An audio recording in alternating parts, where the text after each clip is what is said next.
सोचा कि क्यों आज इस हैंडसम नौजवान कंडक्टर से प्यार का मजा लिया जाए।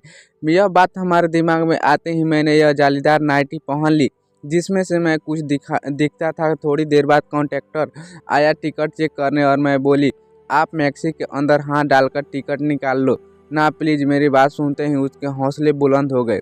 मैं तो यही चाहती थी कि आगे भी ऐसी ही रोमांचक कहानी सुनने के लिए हमारे चैनल के साथ जुड़ जाइए और चैनल को दबाकर बेल आइकन को प्रेस कर लीजिए ताकि हमारे हर वीडियो का नोटिफिकेशन आप पास मिलती रहे। तो चलिएगा इस वीडियो को स्टार्ट करते हैं। यह बात लगभग 1 साल पहले की है। हमारी रिश्तेदारी में किसी की डेथ हो गई थी। मेरे पति अपने काम पर धंधों में व्यस्त थे, इसलिए मुझे ही वहां जाना पड़ा। बस का सफ़र था वह और मुझे अकेले ही जाना था, इसलिए मेरे पति ने प्रथम श्रेणी ऐसे मेरे लिए रिजर्वेशन करा दिया था। रात को 10 बजे की बस थी। मुझे मेरे पति बस स्टेशन तक छोड़ने के लिए आए और मुझे मेरे सीट में बैठाकर टिकट देकर मिलने चले गए। मेरा केवल 2 सीटों वाला था। अभी तक दूसरी सीट पर किसी भी पैसेंजर नहीं आया था।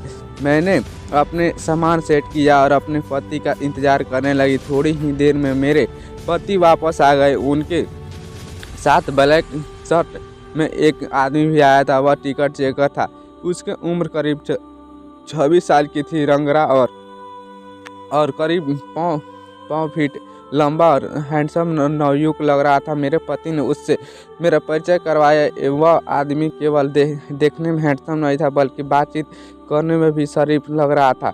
उसने मुझसे कहा, चिंता मत कीजिए मैडम, मैं इसी बस में हूँ। कोई भी परेशानी हो तो मुझे बता दीजिएगा, मैं हाजिर हो जाऊँगा। उसके साथ आपके साथ वाली सीट खाली है। अगर कोई पैसेंजर आया भी तो कोई महिला ही आएगी, इसलिए आप निश्चिंत होकर सो सकती है। उसकी बातों से मुझे और मेरे साथ मेरे पति को तसल्ली हो गई।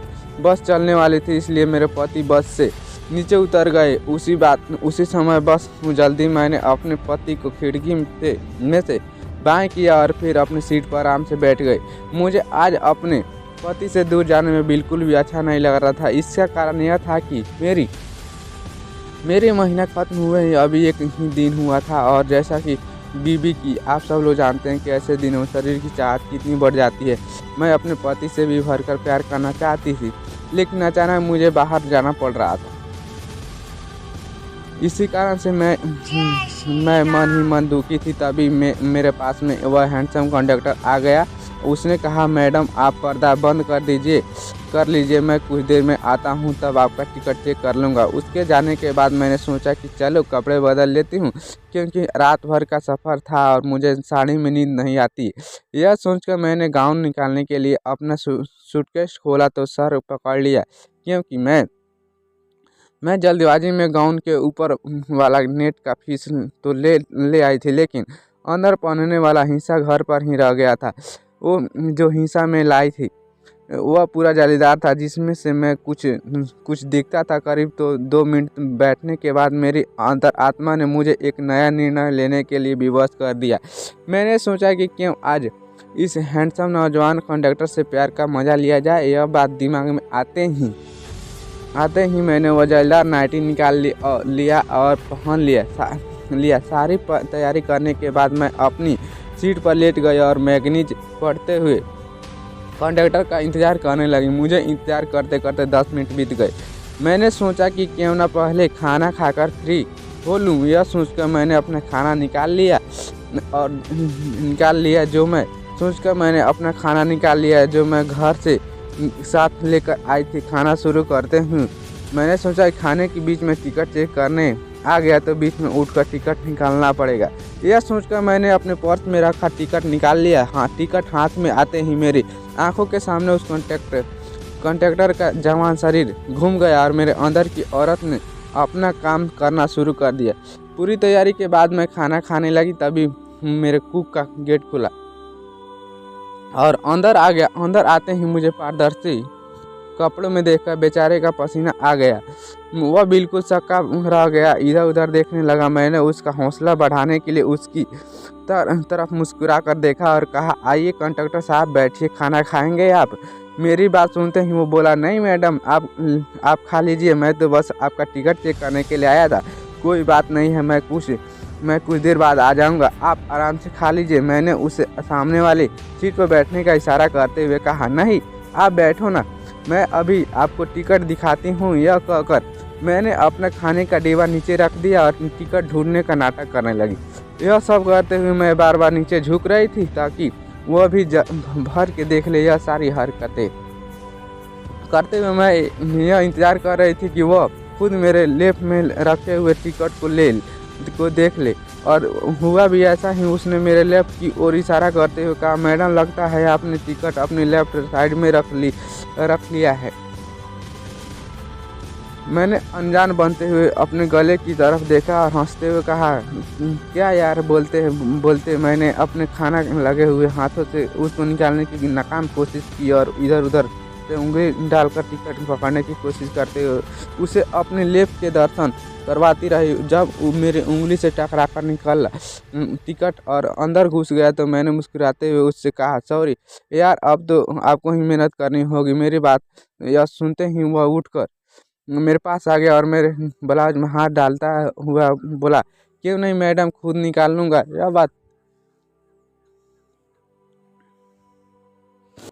कहते हुए वह बड़ी आला से मुस्कुरा उठा और उसने डरते डरते मेरे मैक्सी के अंदर हाथ डाला और टिकट पकड़कर बाहर खींचने की कोशिश करने लगा। वह बेचारा टिकट निकलने से डर रहा था, इसलिए मैंने उसको इशारा किया और बोली, आप मैक्सी के अंदर हाथ डालकर टिकट निकाल लो ना प्लीज़।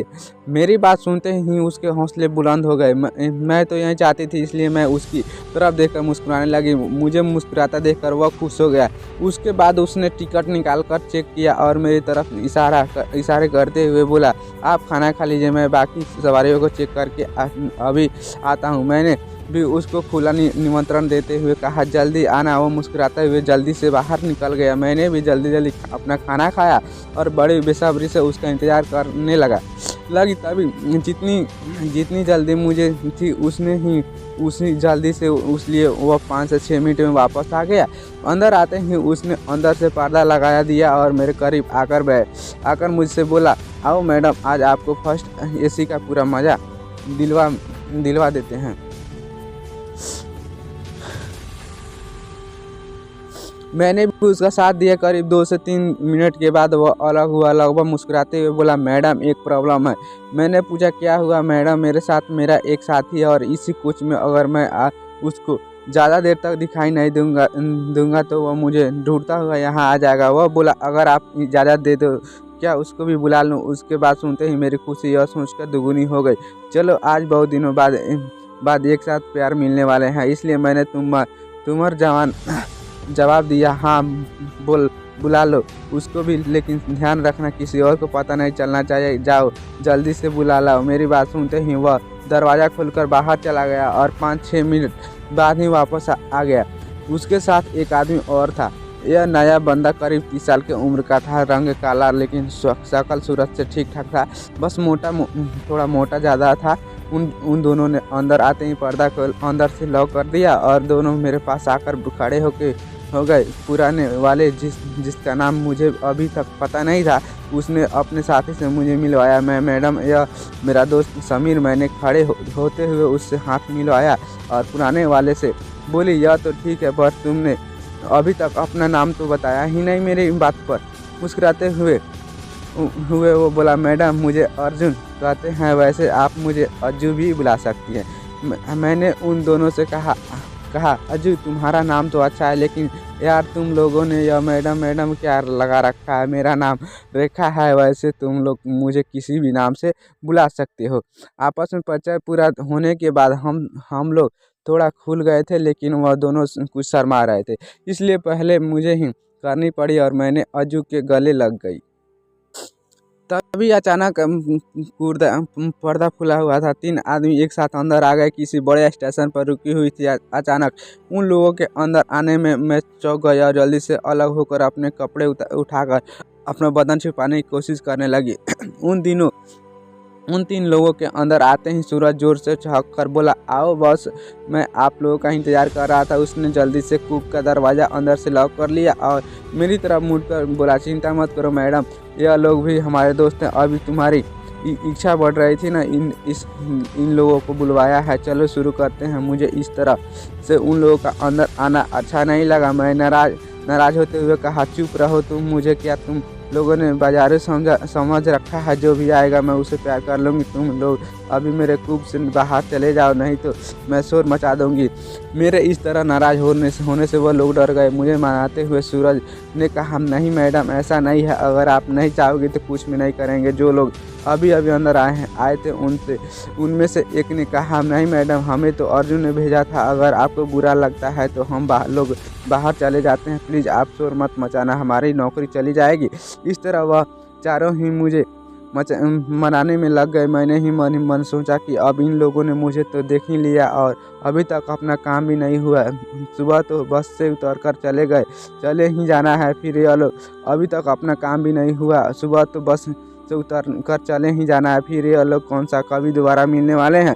यह सोचकर मैंने उनको डराते हुए कहा, ठीक है, मैं तुम लोगों को केवल आधा घंटे का समय देती हूँ, तुम लोग जल्दी जल्दी अपना काम करो और यहाँ से निकल जाओ। और जब कोई और स्कूप में नहीं आना चाहिए, वह चारे खुश हो गए। जी मैडम, जी मैडम करने लगे। सूरज ने उन लोगों से कहा कि चलो अब मैडम का मन दोबारा से ठीक करना पड़ेगा, तुम लोग आगे जाओ। दोस्तों, यह थी मेरे ट्रेन स्टाफ से कोई दास्ताना। अगली बार इससे भी खतरनाक कहानी आपको सुनाने वाली हूँ। तो दोस्तों, वीडियो आप सबको अच्छी लगी तो प्लीज़ वीडियो को लाइक और चैनल को सब्सक्राइब करके बेल आइकन को प्रेस कर लीजिए, क्योंकि हमारे चैनल पर ऐसे ही मनोरंजन से रिलेटेड वीडियो आपको सुनाई जाती है। तो आप सब प्लीज़ हमारे चैनल के साथ जुड़ जाइए और ऐसे ही इंटरटेनमेंट आप इस चैनल के साथ लेते रहिए। मिलते हैं एक और नए वीडियो के साथ में। दोस्तों, यह कहानी आपको काल्पनिक द्वारा आपको हंसाने के लिए बनाया गया है, इसका कोई अलग उद्देश्य नहीं है दोस्तों। तो प्लीज़ हमारे चैनल के साथ जुड़ जाइए। जय हिंद दोस्तों।